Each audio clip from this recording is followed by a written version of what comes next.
In this tutorial, I'll demonstrate how to set up your proxy via self-service. Once your login information is entered, click Login. This will bring you to the main menu in self-service. To set up your proxy, click on Employee. Then click Timesheet. This will bring you to the time reporting screen. At the very bottom, click on Proxy Setup.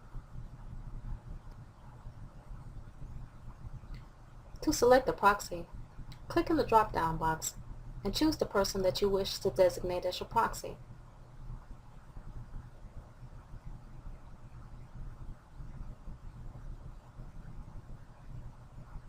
Once you have your proxy selected, click Add, then click Save.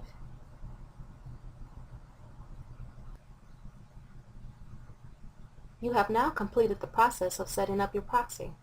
Thanks for watching.